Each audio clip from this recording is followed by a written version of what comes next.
عرب شریف میں 1922 سے پہلے ترکوں کی حکومت تھی جسے خلافت عثمانیہ کے نام سے جانا جاتا تھا۔ پوری دنیا میں جہاں کہیں بھی کسی بھی مسلمان پر ظلم و ستم ہوتا تھا تو ترکی حکومت اس ظلم کا منہ توڑ جواب دیا کرتی تھی۔ امریکہ، یورپ اور بڑی جتنے بھی یورپین کنٹریز تھیں، عیسائی اور یہودی، تمام لوگوں کو معلوم تھا کہ جب تک خلافت عثمانیہ باقی ہے ہم مسلمانوں کا کچھ بھی نہیں بگاڑ سکتے۔ خوش آمدید ویورز، السلام علیکم ورحمۃ اللہ وبرکاتہ۔ میں سرتاج احمد ایوبی۔ آج ہم جس ویڈیو کا ریئیکشن کریں گے اس کا ٹائٹل یہ ہے ارطغرل غازی یعنی عثمانیہ سلطنت کا خاتمہ کب اور کیسے ہوا۔ تو آئیے دیکھتے ہیں اس ویڈیو میں آگے کیا ہوتا ہے۔ میں ہوں فرجانہ ایوبی۔ آپ کو اس ویڈیو کا لنک ڈسکرپشن باکس میں مل جائے گا، تو وقت کو بالکل ضائع نہیں کرتے ہیں اور ویڈیو شروع کرتے ہیں۔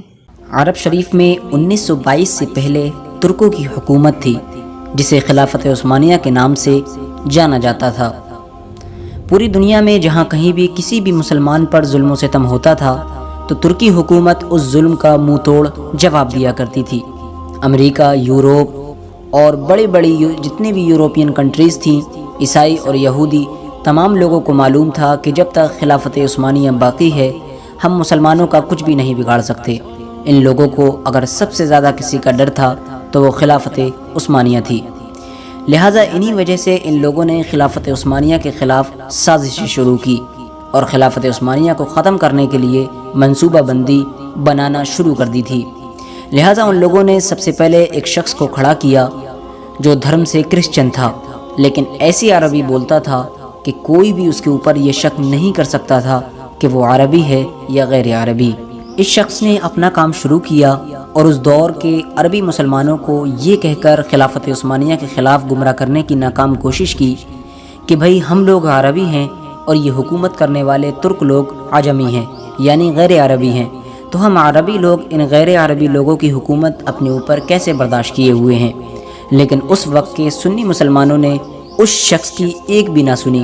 یہ شخص لانس آف عربن کے نام سے مشہور ہوا، لہٰذا مکہ، مدینہ، طائف جیسے عظیم شہروں میں خونریزی شروع ہو گئی اور ابن سعود کی فوج کے ہاتھوں سے لاکھوں بے گناہ مسلمانوں کی شہادت ہوئی۔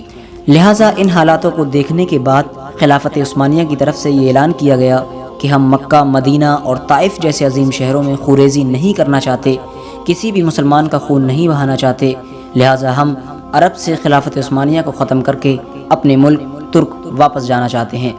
لہٰذا اسی دن سے مسلمانوں کا زوال شروع ہو گیا۔ حجاز مقدس کا نام اسلامی تاریخ میں پہلی بار بدل دیا گیا، لہٰذا حجاز مقدس کا نام ابن سعود نے اپنے اوپر سعودیہ عربیہ رکھا۔ لہٰذا جنت البقیع اور جنت المعلیٰ میں جو صحابہ اکرام اور اہل بیت رضی اللہ تعالی عنہم اجمعین کی مزارات تھیں ان تمام پر بلڈوزر چلا دیا گیا اور ان کی تمام قبروں کو زمین سے ملا دیا گیا۔ اور آپ کو بتا دیں کہ حرم شریف میں جتنے بھی بڑے دروازے یا بڑی عمارتیں تھیں جن کے نام صحابہ یا اہل بیت کے نام پر تھے ان تمام کے ناموں کو بدل کر آل سعود یعنی جو ابن سعود تھا اس کی اولادوں کے نام پر رکھ دیا گیا۔ لہٰذا یہودیوں اور عیسائیوں کو بھی عرب شریف میں آنے کی اجازت مل گئی۔ جس دن ابن سعود وہاں کا حکمران بنا وہاں پر ایک بہت بڑا جشن کا انعقاد کیا گیا جس میں امریکہ، برطانیہ اور بڑے غیر مسلم جو دیش ہیں ان تمام کے حکمران شامل ہوئے۔ جس عرب کے نام سے کسی دور میں یہودی اور عیسائیوں کے بڑی سلطنتیں گھبراتی تھیں آج انہی تمام لوگوں کی کٹ پتلی سعودی عربیہ بنا ہوا ہے۔ اس ویڈیو میں یہ بتایا گیا ہے کہ جب تک دنیا پہ عثمانیہ سلطنت قائم تھی تب تک کسی کی عیسائی یا یہودی کی مجال نہیں تھی کہ مسلمانوں کے کسی بھی حصے پر کوئی ظلم و زیادتی ہو۔ ان لوگوں نے سازش کی، پہلے ایک آدمی تیار کیا جو کرسچن تھا، وہ بہت اچھی عربی بولتا تھا، اس نے جا کر لوگوں کو گمراہ کیا، لیکن اس اپنی ناپاک سازش میں کامیاب نہیں ہوا۔